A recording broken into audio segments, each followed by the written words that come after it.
Welcome to Kicking It Local, the podcast all about the football community in South Australia. I'm your host, Johnny Kecko, and today I am joined by someone different in the football community in South Australia. She is involved in many different ways in the sport. WNPL commentator as well is one of her new titles, and also she is very well known on the soccer Twitter sphere for her Simpsons memes. I am joined by Hayley Routley. Thank you for joining me, Hayley. Thanks for having me so much, Johnny. I know you've had a lot of illustrious guests who have come before me, so I know we did make the joke with Katter at the celebration of football that you can tie my appearance in by saying that your recent guests all didn't win Coach of the Year. He did take that quite well in the night. I don't know if he'll take it well again now that I've repeated it. Maybe I should ask him before we release this episode, but we'll see how we go with that. But in saying that as well, celebration of football, a big night of football. We spent most of the night together on the same table, and I think because we spent so much time next to each other today, we've decided not to be in the same room. So we're on Zoom, so we had enough of each other on the night, I reckon. Yeah, need a little bit of distance. Also, I am on the tail end of a cold, so I have to steer clear. So if my voice is a bit dodgy, I'm sorry. There's no dulcet tones from me today. Well, you've actually got to show off your vocal cords throughout the season with the WNPL, which came about to you later in the WNPL season for 2022. And I've got to say, you took off very quickly in that area. But to get to this point, this is why I wanted to chat to you and bring you on this podcast. It's all about showcasing the local community, people that work hard, not only as footballers or coaches or presidents or volunteers within the club, but also the people that work promoting the local game and also the game in general here in Australia. And you've done that a lot with not only just your WNPL commentary now, which we'll talk about later on, but before that, there's heaps that's come with it. You're well known for your Twitter pages where you talk about your Simpsons memes and Simpsons quotes all the time, which we absolutely love. But you've done a lot of podcasts and worked with other podcasts as well with their social media. First of all, your work within the local women's game in Australia. The Ladies A-League is a big page on Twitter. You have had a bit of involvement with them. What is that involvement that you've had with that page over the years? Yep. So if you're not familiar with the Ladies League, we're a group of female football fans who cover football across Australia, highlighting the world game through passionate articles, videos, commentary, bit tongue-in-cheek, a bit cheeky. So how that came about is I actually saw an ad on Facebook one day, which I know sounds really dodgy. And it was basically asking, does anyone want to cover the 2018 Men's World Cup, actually? No experience required. Just put your name forward. So I thought, do you know what? I'm interested in writing. I'm interested in football. Let's put my name in the hat here. And that really just opened up my world to this amazing group of female football fans. Getting in touch with what they do.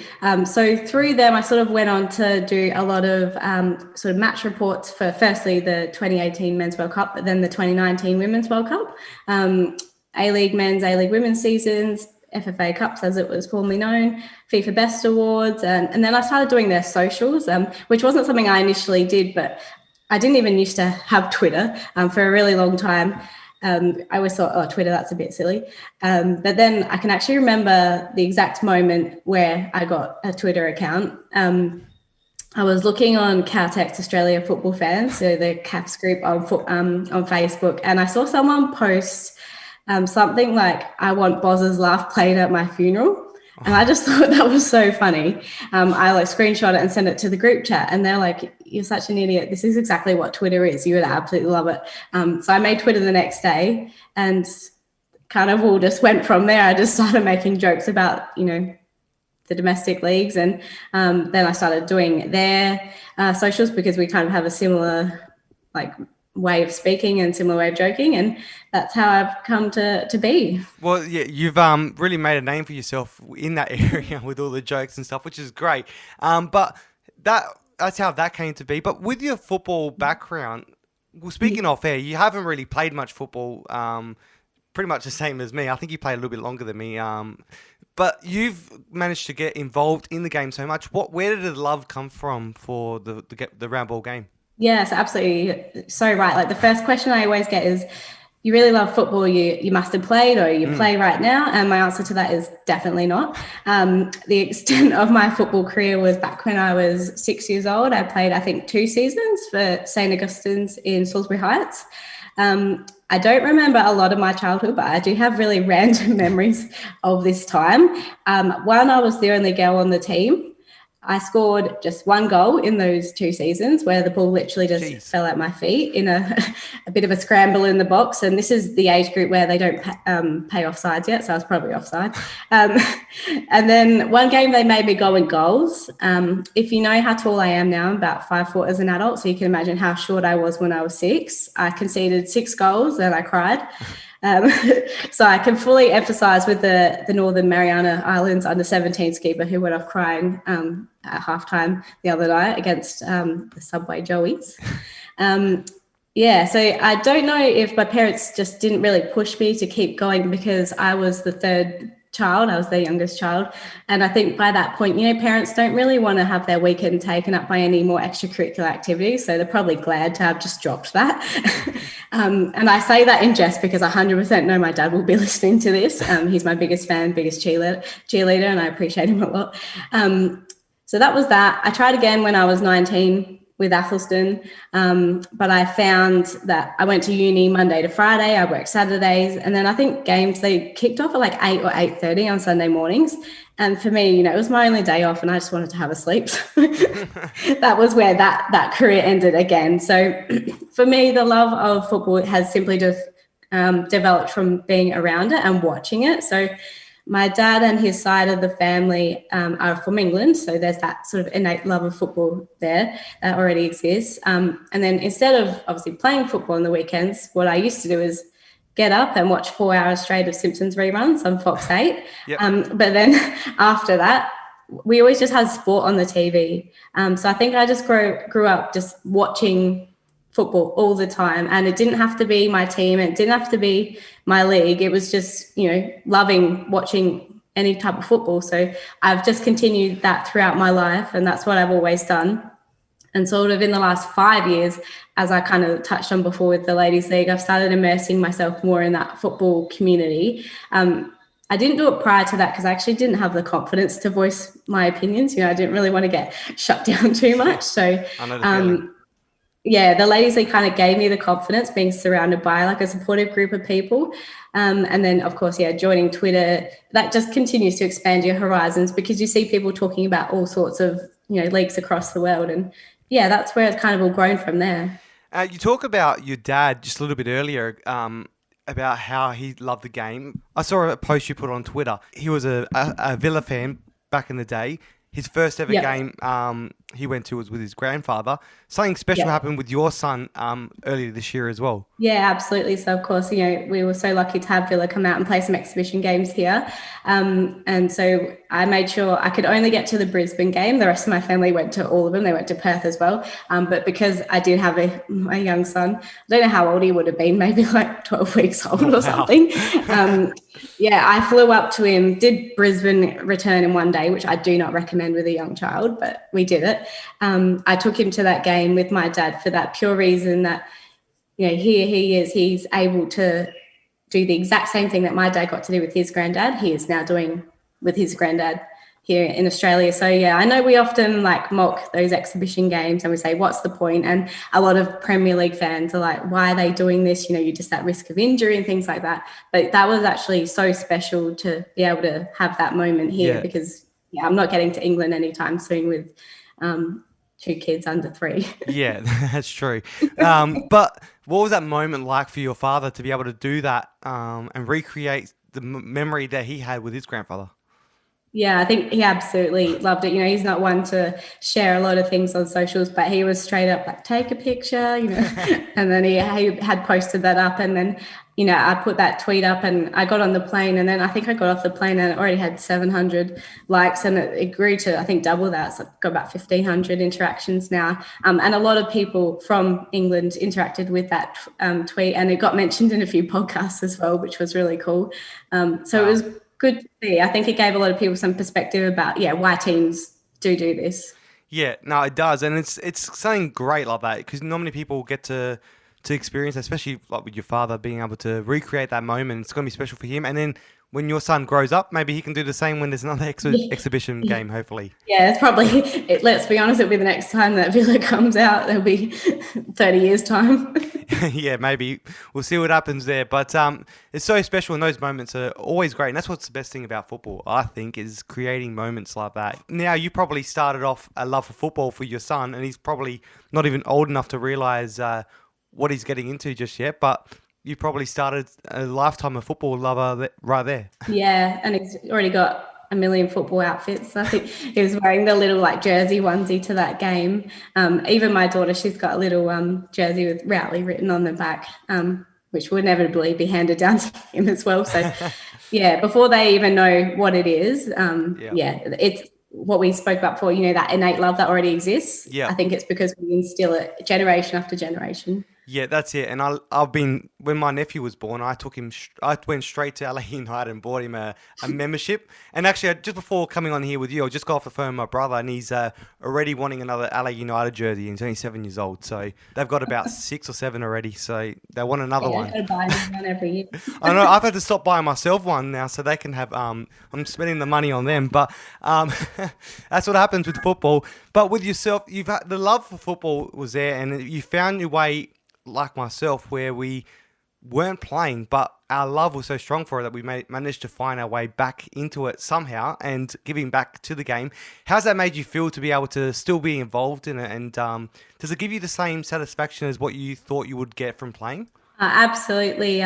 For me, I always tossed up, after year 12, should I pursue journalism or something else? And in the end, I changed my mind last minute. The day before you can submit your uni preferences, I changed it away from journalism and made it dietetics. And there's always been a part of me that's thought, was that a huge mistake? Should I have pursued journalism and tried to get into this sort of sports side of things? And so I feel very privileged that I've had a few opportunities come my way that have been quite different, not expected. I've just kind of taken it for what it is. And I've been able to meet some really great people along the way as well. It's not lost on me how great it has all been. Yeah, well, you said you met some great people along the way. There will be many to list, but what is one of the greatest moments of like meeting someone or even speaking to them in your DMs or something like that you've been able to have so far? So I think in terms of a game of two halves, so if you do want me to touch on that, so it was a weekly sort of topical football news quiz show. It aired on YouTube. It was a bit like Have You Been Paying Attention, but for football. And without having the individuals, there were 2 teams. One was captained by Scott Jamieson and the other one was Bubs Barbieri. The teams, they had different guests every week, so I did get to meet quite a few people. When I say meet, I mean over Zoom. Yep. But there were journalists like Vince Rugari, Michael Lynch, Joey Lynch, and then former players. There was Travis Dodd on one week. That was really cool because we didn't tell Jamo about that earlier. And, there's a lot of banter between them two. And we wanted to capture that genuine reaction of them seeing each other on there for the first time. But we also had Bruce Jitte. That was awesome.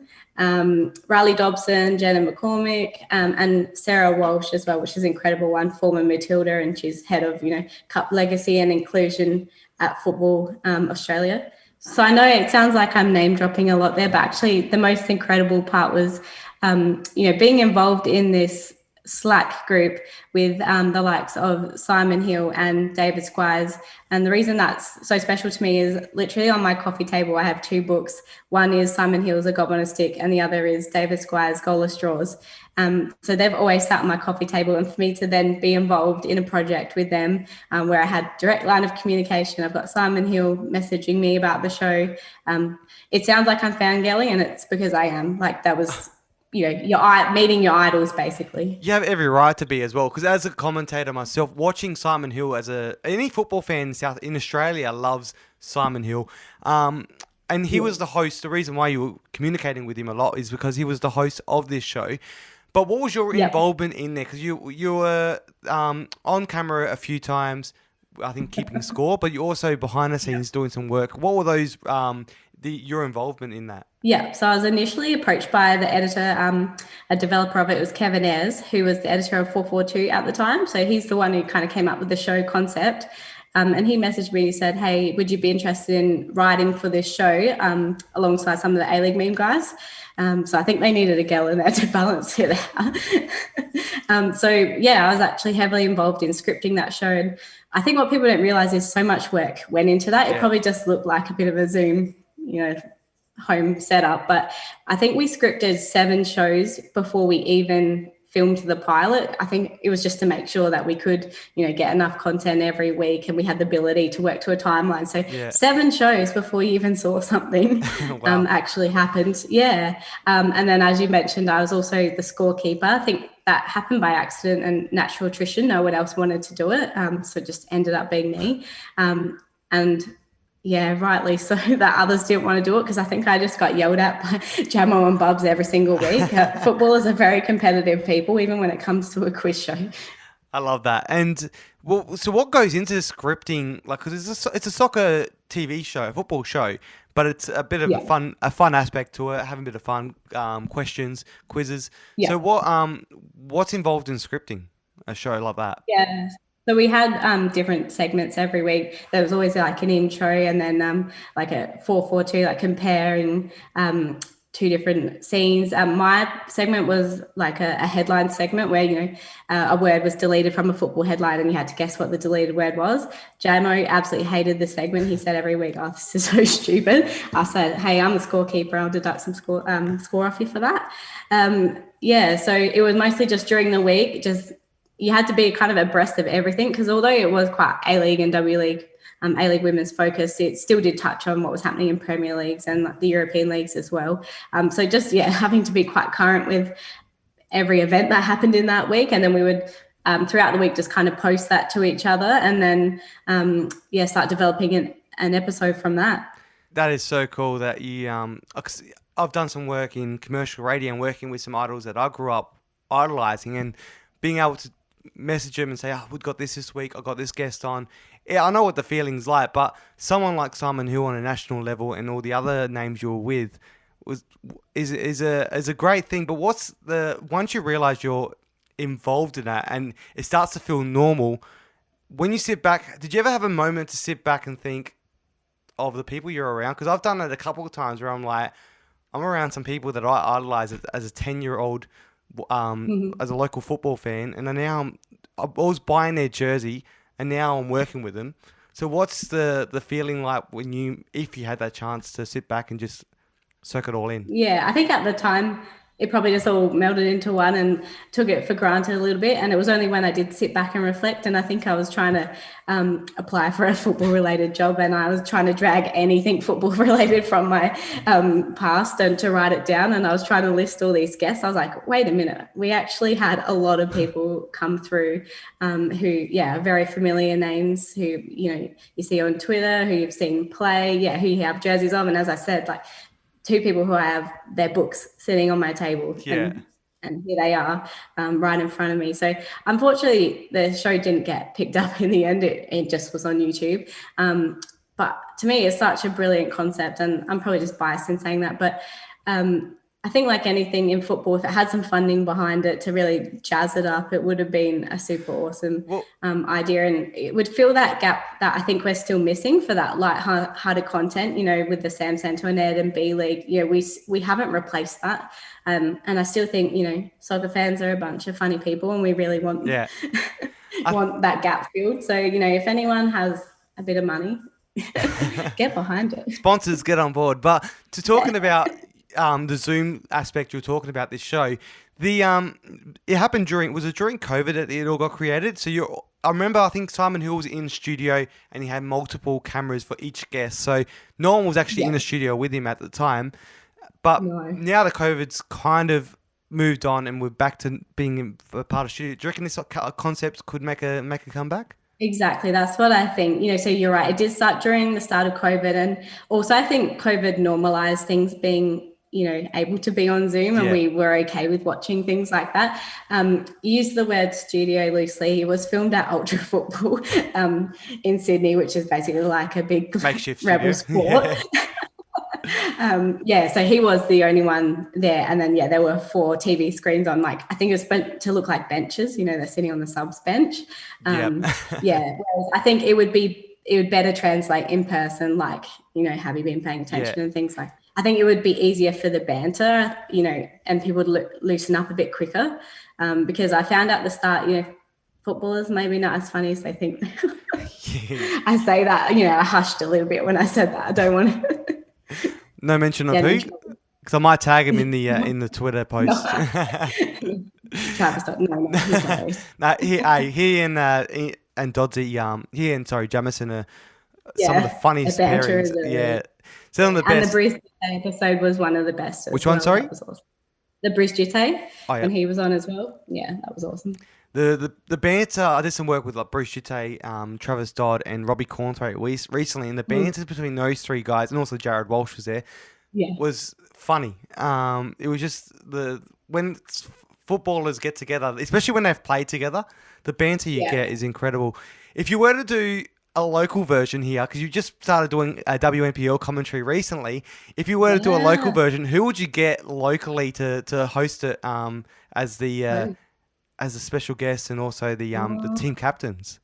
I think as captain, I'm going to go straight for that. You can't go past Rachel Quigley. We all saw her halftime interview. If that's the kind of gems that she comes up with, spontaneously, then that's the kind of stuff we need. Yeah, the halftime interview in the grand final. That's right. Yes. When she was asked if they were a bit nervous, and she said, she'd shit herself 5 times that day or something. Yes. And she said, whoops. And we said, no, it's good for the ratings. Well, it is good for the ratings. Let's make a topical football quiz show about it.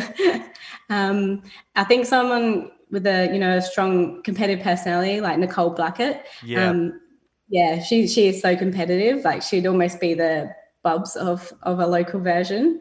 In terms of a host, do you want me to say you, Johnny? I can host it, but I think you'll be more of the banter involved there as well. I reckon it'll be funny. But we could maybe co-host together, and a couple of NPL players. Who would you get from the NPL to host? I reckon Nicholas Booker will be funny. I was about to say Booker, I reckon. Yeah. And there's also heaps we could get as well throughout the season. I reckon it's a good one. Matt Mays, if you're listening, we need to get this going. The media manager. I don't know if the concept is like patent pending or copyright, but let's take it. I will do something a little bit different. I think I've already spoken to someone about this during my during this podcast. I've got to try and listen back to all the episodes. I reckon we've had this discussion. I've got flashbacks, but maybe not.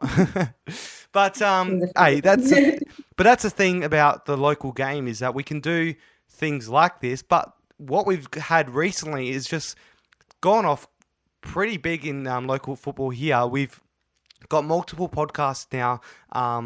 We'll up this one here that I put my effort into, but we've got other people like Nicole Blackett. She has her own. The boys at the NPL Pep Talk as well. Garuccio, Pep, Bardino, and also CV Pepper, all doing that podcast. So we've got those podcasts. We've had Football South Australia moving forward as well. We're getting us on Channel 44, the live grand finals for the WNPL and NPL, and also providing a new platform for people like us to commentate. How has that been for you to be involved in that now as a WNPL commentator? Yeah, amazing, and something I just never fathomed happening. I've mentioned to you that I've always been into writing and that side of things. But when Matt Maisie actually just approached me and said, hey, would you be interested in doing some writing or commentary for WNPL? I was like, yeah, sure, writing, but commentary. I've never done anything like that. Is that something I could be mentored in or grow into? And, he was like, look, just come down and watch a game, come in the comms box with us and see what you think. So I think that was round 13 of this season, and it was West Adelaide versus Brinter. Adrian Center and Paul were on comms.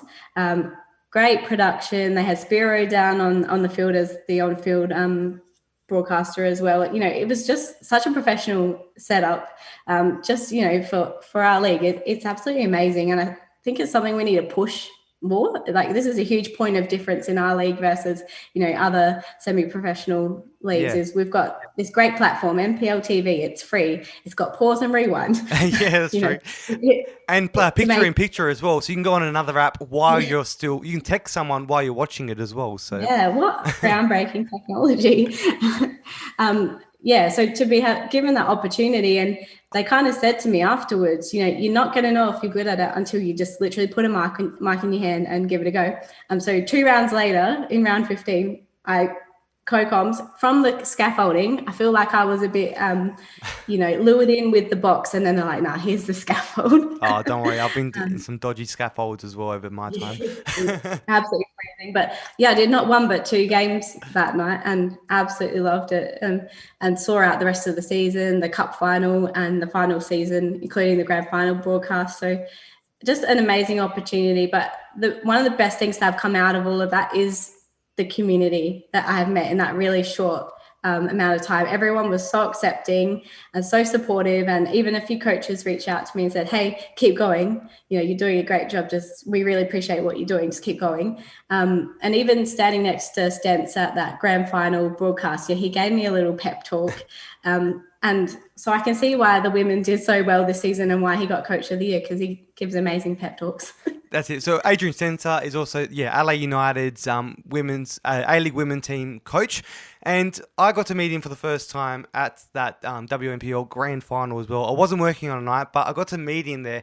And what such a lovely bloke he is. And to give up his time as well to commentate the grand final and also games throughout the season as the high-ish profile coach he is in this in the state is fantastic. And that's what I love about this game as well. But when you were able to be there and commentate the grand final in your first year, half a year, what was that feeling like? Oh, absolutely insane. But I was a bit, intimidated, because we've got Paul, who's just a fantastic commentator. And then, Adrian standing next to me. So I kind of said to Paul, if you want the tactical side, you switch to Adrian. And if you want to know that Zoe Haralampopoulos is a dentist, that's when you cross over to me. I know the social side of things, the fun facts commentator. It is absolutely, insane that we get these opportunities. And like you said, for him to have given up his time, not only for that grand final, but he did do quite a few games during the year as well. And if you have the chance to listen back to those games, which you can on NPL TV,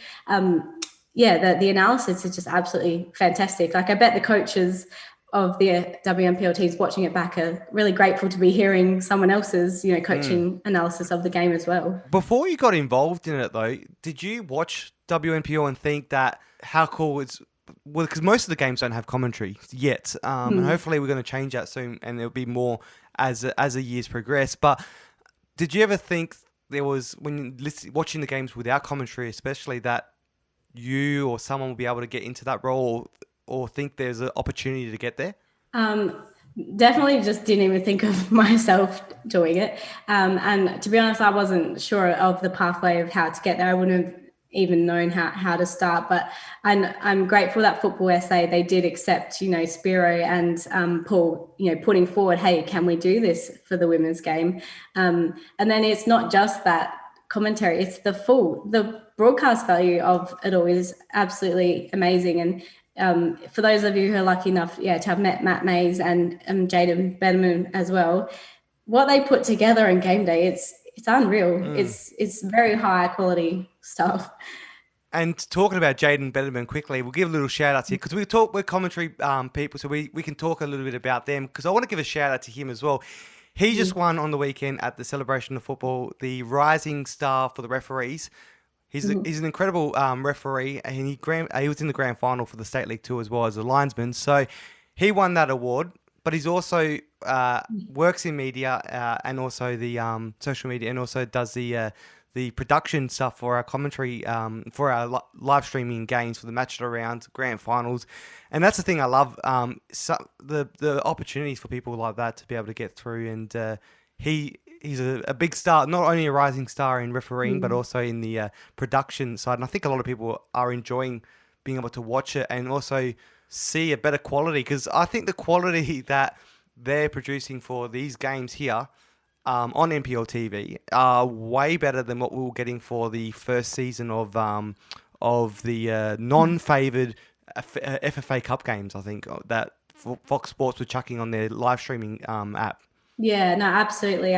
So yeah, I think Jaden is all of 18 years old. He's still in year 12, and look what he's achieving. Damn him for being so talented. Honestly, that's someone who'll be on to massive things in the future. Like, I just want to hold on to him for as long as we can for NPL, because he does an insane job. And as you said, the coverage, it rivals professional channels, and that's why I think we just need to advertise this more, that this is all here and it is free. As I said, how much is this free broadcast? It's free. I can't say it. I need to get Simpsons reference in. Hey, you got to get them in, because that's what you're known for as well. But we've got enough pumping up Matt and Jaden and everyone else's Paul and Spiro's tires. But we've got to talk about you a bit more. You now are involved in the WNPL commentary. Is that something, now that you're in it, that you never thought you'd get into, but is that now something you would love to get further in, or what is the next step that you want to get into within promoting the game? Yeah, absolutely. I mean, as I said, I never thought it would happen, but I'm so glad I tried it and gave it a go. I've been doing co-coms all season, so I guess it would be good, but very, very scary to have my hand at being, the lead commentary and doing the play-by-play. I think it's so much harder than what people think. And obviously, in WNPL, we don't have names of players on their backs, and we don't have the board to let us know who the subs are. So it's a lot of, just trying to look and see what's going on. But yeah, I would absolutely love to kind of progress to that level if I do have the opportunity. But, either way, I still just stick with hanging around WNPL. It's an amazing league. And I think what people need to realise is, this is exactly where the superstars of, the A-League Women's are coming from. They're sitting here playing at grassroots level. We've had Charlie Grant, come through NTC program. Now she's in Sweden and she plays for Matildas. Matilda McNamara playing for Adelaide City. Now she's in Denmark. Nano Sasaki had a great breakout season with Adelaide United last year, but she's been kicking those, dead ball set pieces from both feet for years in WNPL. Yeah. There's bragging rights here. You can say, I've known these people for a long time. I've known what they could do for ages. Yeah. So. And it's like Fiona Warts at Fulham United.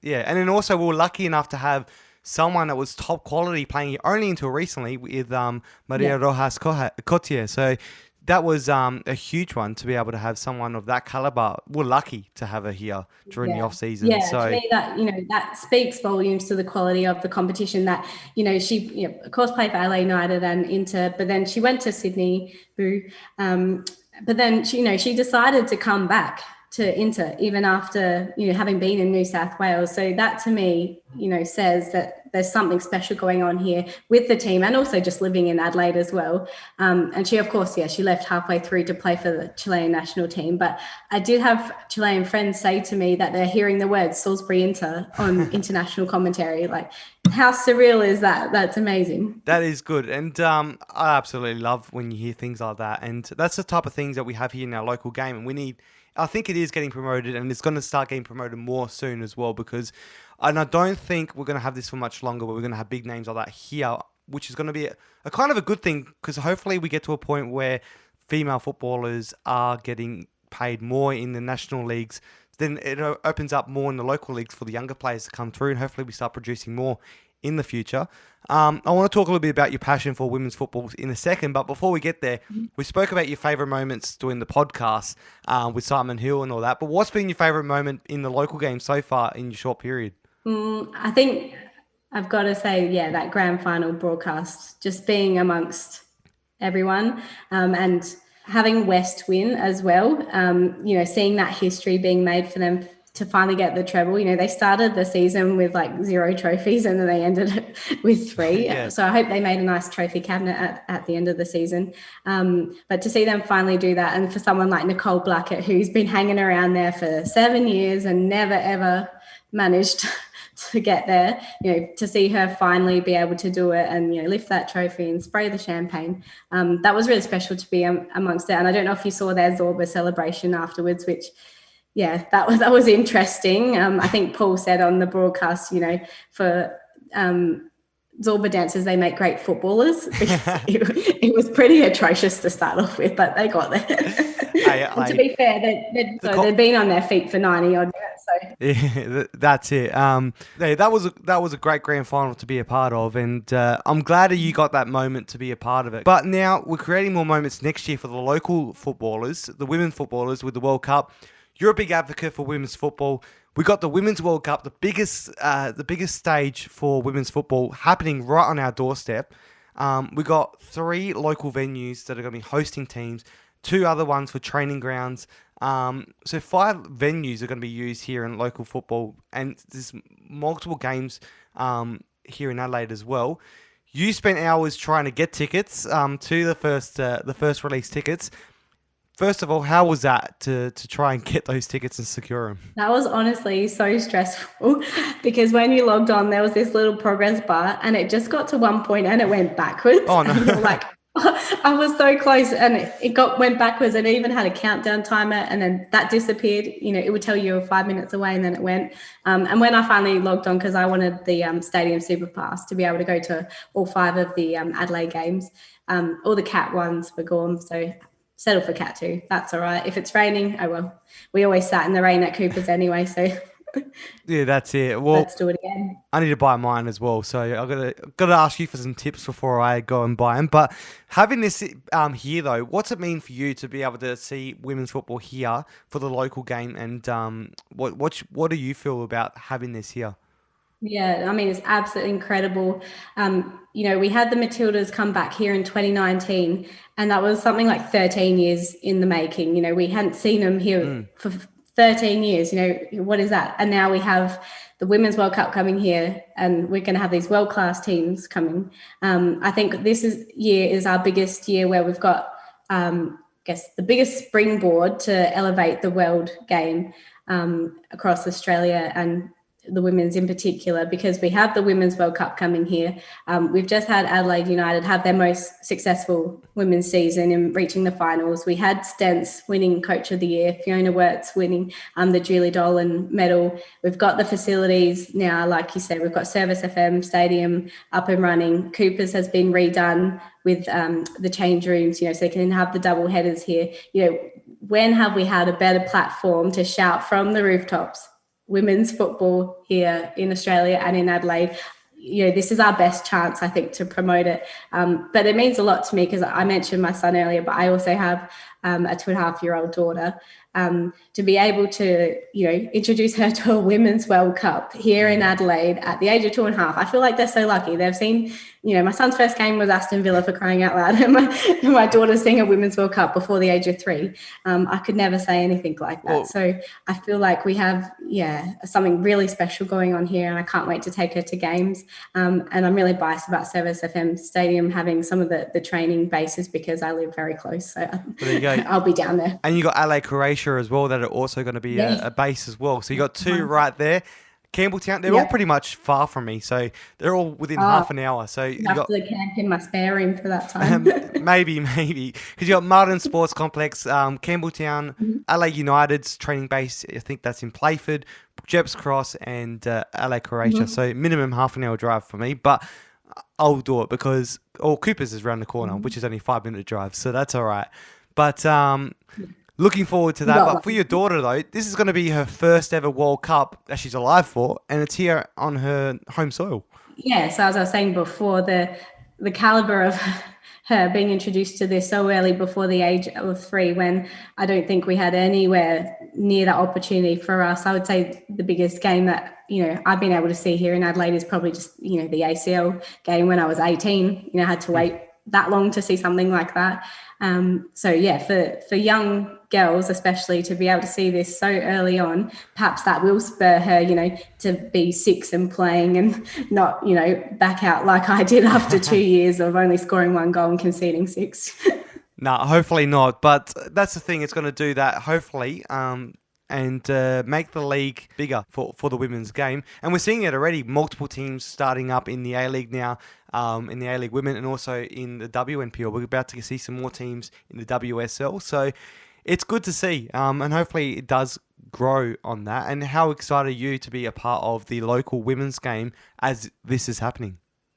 Oh, beyond excited because you just know that the buzz is going to be amazing. But just wanted to touch on what you just said about the expansion of the WNPL. So that was expanded by 2 teams this season, and we saw how competitive that was. And if anyone wants their pro rel fix, here is where you get it in the WNPL, because we do, of course, have pro rel. The title race and that drop race in the final round, that turned out to be super exciting, where the team who was in 10th and in that automatic drop zone ended up beating third place team, finished 8th and was safe. So if you're a big pro rel advocate, then, move away from, the A-League men's and women's for just a minute and have a look at your local league.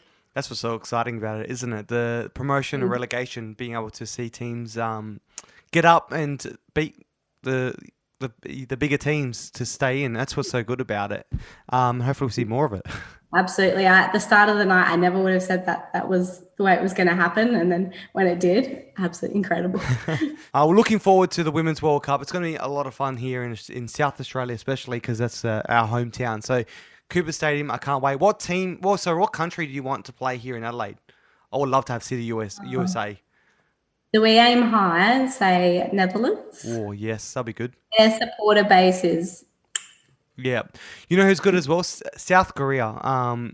Their supporter base would be unreal. Let's get them here. Let's make it happen. Yeah. Rachel Quigley used to play for a South Korean team, so maybe she's got some contacts and can bring them on over. Do you want to have a reunion? Yeah, maybe it'll be good. Maybe she'll be right in the middle as being the cheer squad leader. Absolutely. But no, looking forward to it. It's going to be a lot of fun, not only for us football fans, but for everyone that's going to be involved in it, and especially the opportunities for volunteers to go there. I might even volunteer for it if I'm able to, because just to be a part of something that big is going to be fantastic. But looking forward to it, and I'm sure there's going to be a lot more opportunities for you to post some Simpsons memes as well, which you're known for. But before we go into the kicking the questions, I want to ask you quickly, where did the Simpsons memes come from? Because that's become your thing. Everyone says, who's Hayley Routley? And we're like, oh, the girl that posts Simpsons memes on Twitter? Oh, yeah, that's her. So where did that come from? Oh, I don't even know. Like I said earlier, I seriously spent at least 4 hours every Saturday and Sunday watching Simpsons reruns. And I'm just grateful that, 25 years later, the show is still somewhat relevant. But what changed my life is when someone pointed out that Frinkiac website where you can actually make the memes. I don't know what I was doing before that. But they actually don't know how much they changed my life just sending me that link. There's something built inside me. Everyone's like, how do you know all these episodes? I'm like, I don't know. I spent my childhood watching that instead of movies. My husband still to this day, we've been together for 15 years, and he says to me, oh, have you seen such and such movie? I'm like, no. I hadn't seen Top Gun until we got married, which is insane. It's his favorite movie of all time. So I didn't watch movies as a kid. I just watched Simpsons. Fair enough. I used to watch a bit, but not that much. But I watch sitcoms as well, so I've watched more Seinfeld reruns than I have of live EPL, I reckon. You've never seen an episode of Seinfeld, so... Oh, there you go. Maybe we've got to change that. But there's so many references that we could use. But let's go into the kicking it questions. Looking forward to this one with you, because I think you'll have some funny ones. And I reckon you've kicked it with a few with the football community, especially with some of the things you've done. But first of all, who would you love to kick it with on the field? If you can go back to your 6-year-old self when you were playing football, who would you love to kick it with? Playing. I think it would have to be the namesake, Hayley Raso. Oh, yeah? She made a comeback with the broken back, and she's still absolutely dunking on everyone. So absolute superstar. And I did actually get a DM once on Twitter from someone saying, oh, you're such an incredible footballer. Can I have a signed jersey? And I just wonder... if they have really bad eyesight and my, DP has me in a Matilda's jersey, and if you're kind of squinting your eyes, maybe my name looks like her name. Maybe if they confuse me with her, but, that gave me a little confidence boost. Did you send them a signed jersey? Yeah. Here's a random Hayley Routley jersey. One of my many from my collection that I won in a competition. Who would you love to kick it with on a Saturday night, watch some football, and... maybe have a couple of red wines or white wines, whatever you like, and just watch some football and just have some laughs? I think if it's at their place, Prince William and George. So yeah. next to heirs to the throne, Villa fans. I assume they've got a really nice, awesome room to watch the game in. Big screen, comfy chairs. But as I said, heirs to the throne, I hope they can pull some strings in future around the Villa team to not be hanging around relegation all the time. That would be good to hang. I think one thing that your son's got over Prince George is that Prince George has probably never been to a Villa game, the first Villa game with his dad, with his granddad, Yeah. sorry. And when he but when he went to the England game, he's in there with his little suit on. So at least, my son's got his little Villa jersey on. Yeah, that's it. So your son's got one up on the Prince. If it's someone local, because I want to say something attainable that could actually happen, Michael Maroney, if he is listening and he thinks this is a fabulous idea, then let's make it happen. Michael Maroney, is that because you're an LA United fan? I'm assuming. Yeah, yep. Yeah. So he was just, such a figure of the club for all those years. And I think, that ball boy incident, I was at that game in Sydney. Oh, yes. What a fast. What a terrible away game to go to. No. He didn't deserve the cop, what he copped for that. I remember that. Actually, that's the only grand final that I missed because I had radio school that night and I couldn't get out of it. It was the last one of the year and I had to go. And so thankfully at that time I could pause it and watch it on the half an hour delay that I would miss. So I didn't miss too much of it, but they lost anyway. But I got to watch that within an hour of it happening. So yeah, well, at the game, we were so confused about what was going on. Like, why is he getting sent off? And then we see the replay. Would you ask him about that if you got to meet him? I would. And I'd be behind him 100%. I back him. Push that kid any day of the week. There you go. But if you could do one last one, and just chuck this in. People that you have done that show with in the with Simon Hill, if you could go back and spend a Saturday night with them, because most of it was over Zoom, who would you love to do it with on a Saturday night, to sit back with and kick it with on a Saturday night? I think probably... I reckon Routley Dobson. She was actually such a good sport on that show. We actually had another guest lined up who actually cancelled right as we were all ready to go. We had the Zoom open and everything, and she just sent a message like, "Hey, I can't." And so Bubs actually called Routley Dobson and said, "Can you do this?" And she hopped on straight away. Like, what an awesome sport for doing that. And of course, she has that incredible story of her engagement on her last professional game with Melbourne City. Yeah. So I just think she's an awesome person and she'd be a lot of fun. And she also is an occupational therapist. I'm a dietitian, so fellow allied health. Yeah, I think we've got a lot in common. So she'd be awesome to spend a Saturday night with. There you go. That's a great choice. I would have gone with Scott Jamieson just for the banter. Oh, I think we would not be friends by the end of the night. Might be a bit too much. One good thing about us filming that show when we did was he got that red card in Adelaide, and that unbelievably was his first and only red card. You wouldn't think that about Jamo, but it was. So to be able to kind of give it to him a little bit in person over Zoom, that was great. What a great opportunity. But thank you so much for joining me, Hayley. It's been a pleasure to be able to interview you and talk about your background before getting into WNPL commentary, which you're now doing. And you're doing some great stuff, not only behind the mic, but also with your social media stuff that you do with all the other avenues and pages within the game. And hopefully we'll see you around for the Women's World Cup next year, hopefully doing something there. Awesome. Thanks so much for having me. And yeah, hopefully we get a chance to commentate together a bit more as well. Yeah, we did. We didn't touch on it that we did the five-a-sides together where we made our debut in five-a-sides. That was fun. Yeah, they haven't asked us both back since now. Thank you so much, Hayley. It's been a pleasure. And that was WNPL commentator in South Australia for NPL TV, Hayley Routley. Make sure you subscribe to Kicking It Local wherever you get your podcasts so you can get a taste of the SA football community. Plus, follow Kicking It Local SA on Instagram and Twitter so you don't miss any of the action. See you soon!